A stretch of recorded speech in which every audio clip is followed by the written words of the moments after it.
gotta say, aside from some issues with the initial transfer wizard, kinda liking the iPhone Air. So I'm counting on you, Google, with the Pixel 10 Pro Fold to bring me back into the Android ecosystem. It's actually been a long time since I've daily driven a foldable. This is Google's most advanced foldable yet, with an 8-inch internal display, a 6.4-inch external display with Corning Victus 2 glass, and perhaps most importantly for people like me who drop their foldable phones into the pool, it is the first foldable phone with IP68 dust and water resistance. But we'll get to that. Oh, it feels heavy, but it feels good. We'll get to that in a second though. First, the accessories, because lo and behold, there are some, which we can't take for granted anymore. So I'm gonna put the most positive possible spin that I can on the included documentation. And this cable, sure, it's only USB 2, and it doesn't come with a wall wart. But my God, people, a SIM removal tool! Look, I've tried getting mad about the lack of included accessories. That wasn't working to stem the tide, so I'm gonna try positive reinforcement. Good job, Google, for including literally anything. Let's move on to the device itself. Unlike some other companies, super thin devices, not gonna name any, Google has gone with a 3-camera setup. Now, it's not as potent as the camera system on the regular Pixel 10 Pro, but if it were, Google would have had to make the camera bump even thicker, and I don't think anyone was asking for that. As it is, you get a 48 megapixel main shooter, a 10.5 megapixel ultra wide with macro focus, and a 10.8 megapixel telephoto with an optical 5x zoom, and they claim optical quality at 1x, whatever that means, 0.5x, 5x, and 10x. Ah, yes, packed full of AI to do everything from enhancing the quality of your photos to allowing you to use voice dictation to issue commands other than just the words, like, oh no, erase that last sentence. That's cool. At the top, we find a SIM tray. Yes, Google did manage to pack a SIM tray into this extremely thin chassis, as well as oh, that's a thing I've not seen. There's like a speaker grill slash kind of like port for the earpiece speaker. How does that help with your IP6 dust resistance? That's wacky. I wonder if that helps with the soundstage, like when you're holding it like this, if it kind of cups it around to you a bit better. Anyway, over on the right, we've got our lock button as well as our volume rocker. No opposed buttons here because on the left side, you'll find nothing but hinge, and we'll talk about that hinge in a second. On the bottom, we've got a USB Type-C charging port, USB 3 speeds, of course, microphone, and additional speaker. See, Apple, it can be done. You can have 2 speakers in something this thin. Well, okay, camera bumps on camera bumps does not make this look thin anymore. What you might notice day to day is the new hinge. It uses a gearless mechanism, whatever exactly it is that means, and at least out of the box, appears to unfold completely flat. The only question is, how long will it stay that way? Because pretty much every foldable device that I've ever had eventually starts to open kind of like this, unless you give it the old and flatten it out before you start to use it. Pretty reasonable crease. Like once I turn this on, I doubt that it's gonna be an issue for you. And trust me, I can turn it on. But this is funky. There's kind of like a divot here where it looks like someone kind of like pushed on it.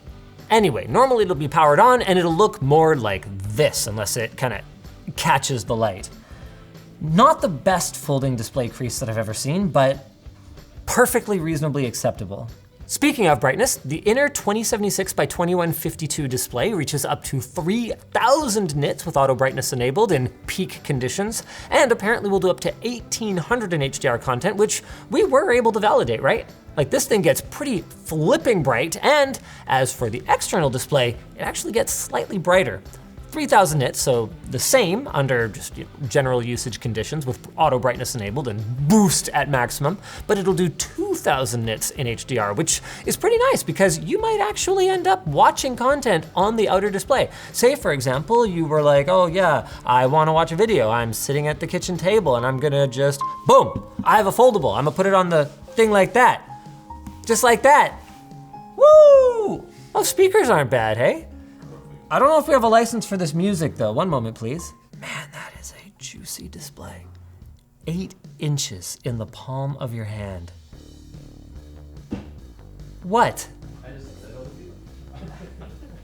Just like the last Pixel, there's not really a landscape mode, so it's more just deciding which way you want the crease running through your content. But what's under the hood? Literally and figuratively. Well, there's good news. Google's Tensor G5 is much faster than their older Tensor G4. The bad news is, compared to Google's competition in the market, the Tensor series is kind of a dog. Speaking of dogs, should we go fetch this message from our sponsor? Saily. Nobody likes roaming fees, so why not unfold, I get it, a better way of staying connected during your travels with Saily's eSIM plans. Just load things up on your phone before you leave and activate it when you land for near instant service.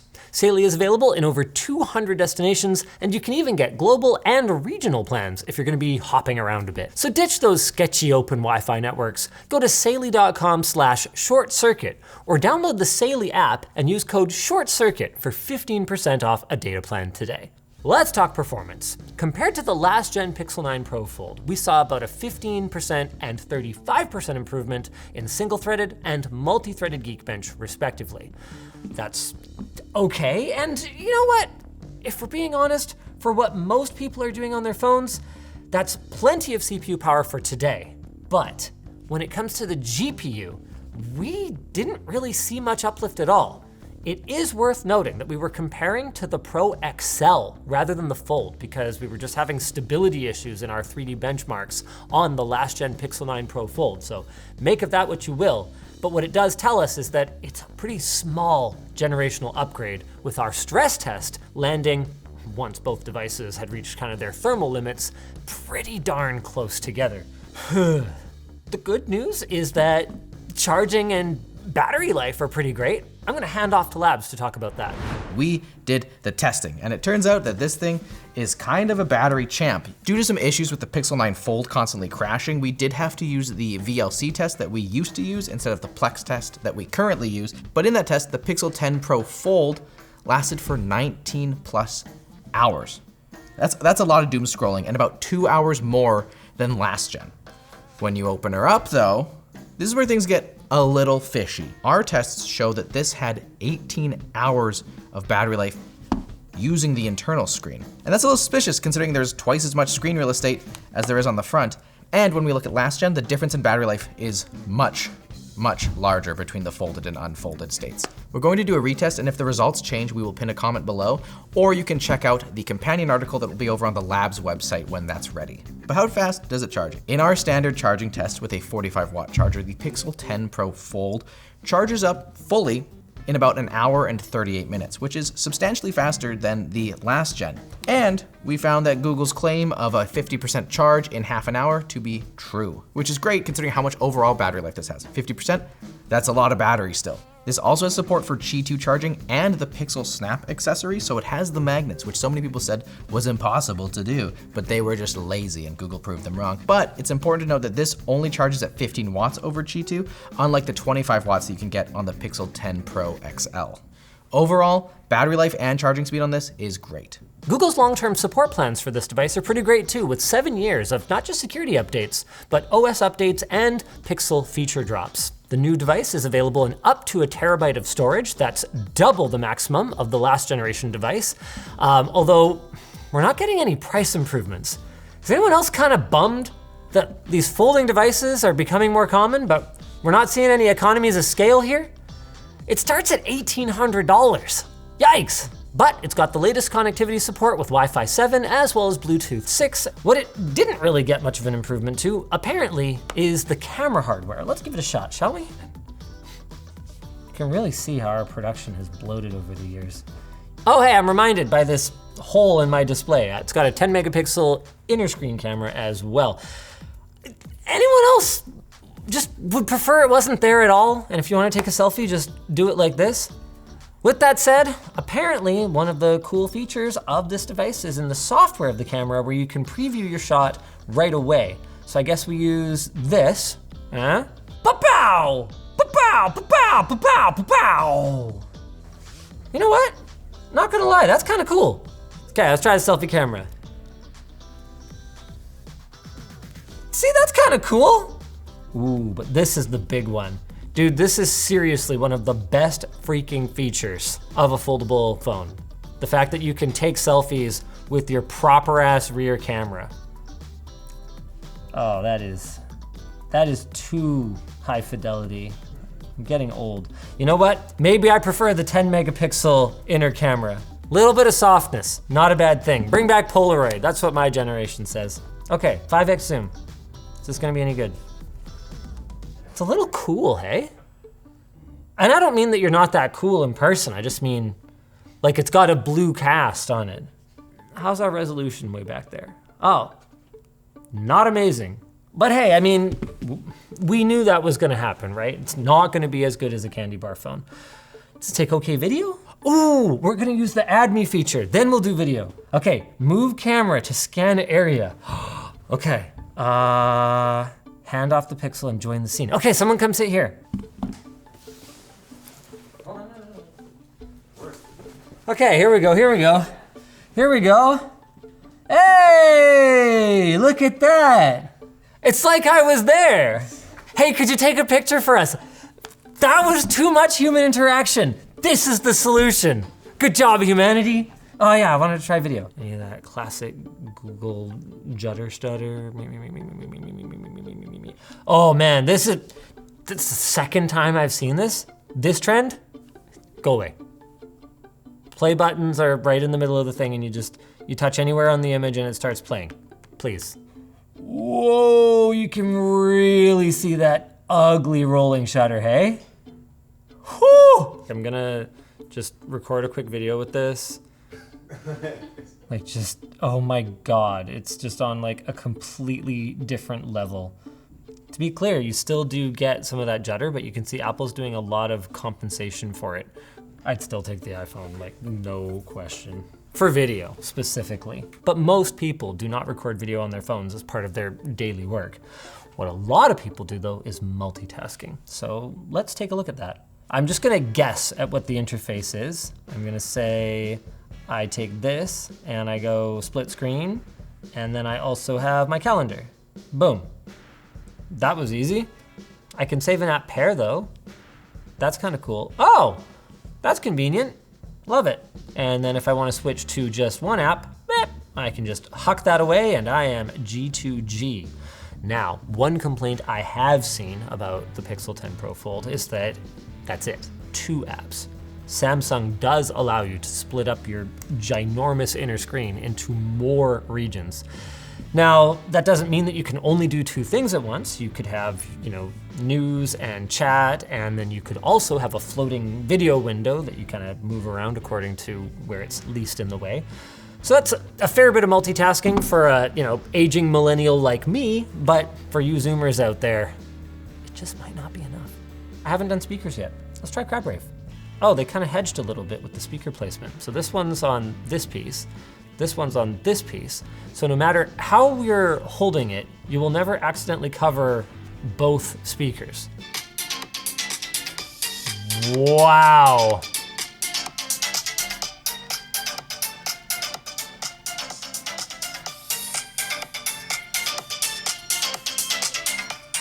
Now it's normal for a device's audio characteristics to change depending on sort of how it's held and what orientation it's in. This is one of the most marked differences in audio quality, depending on if you hold it wrong, that I recall experiencing on a phone.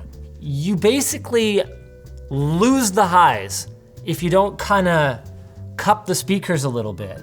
Not horrible, not the best. I wouldn't expect the best on a device this slim.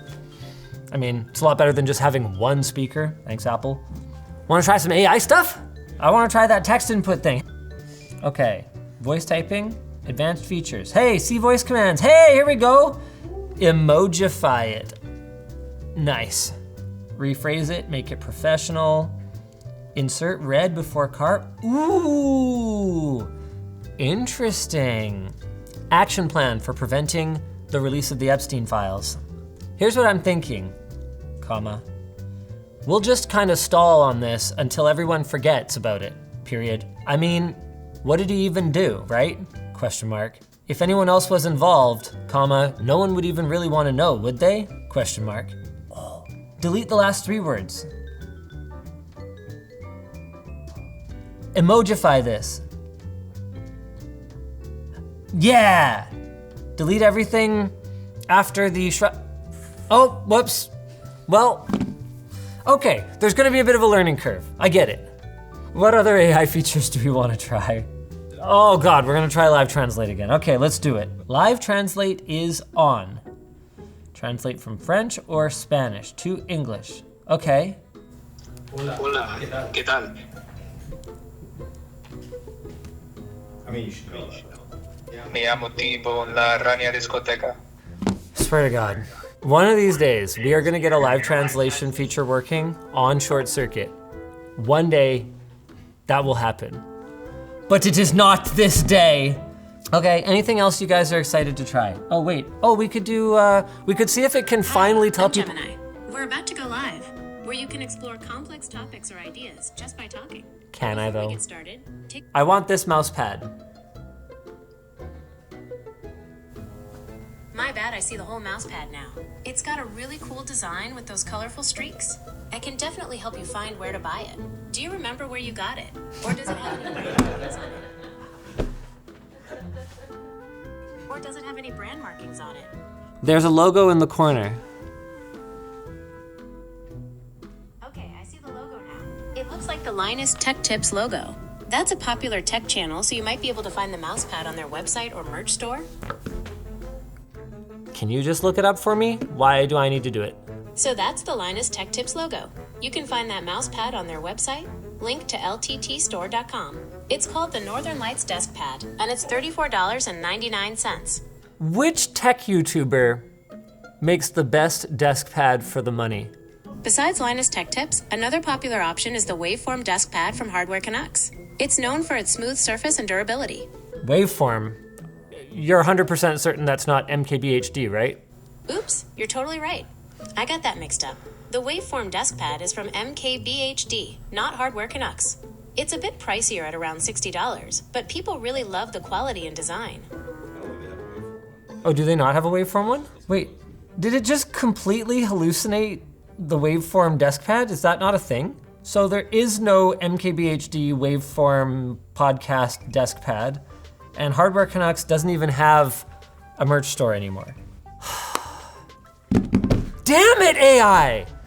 You were so close to being cool this time. You actually managed to find a thing. I mean, it's kind of a hack. You couldn't find it even based on your own tools. Like Google has reverse image search. How much you wanna bet that if I just do a reverse image search of this thing, it will just find it? This is the LTT Northern Lights Desk Pad. Look how much faster that was. Now to be clear, this is also a feature of this phone. We could totally just do it this way instead of voice interaction. It's just, the point is that voice interaction is often not better. Man, Gemini, sometimes you're useful, sometimes, boy, do you ever suck. You know what doesn't suck though, is ShortCircuit.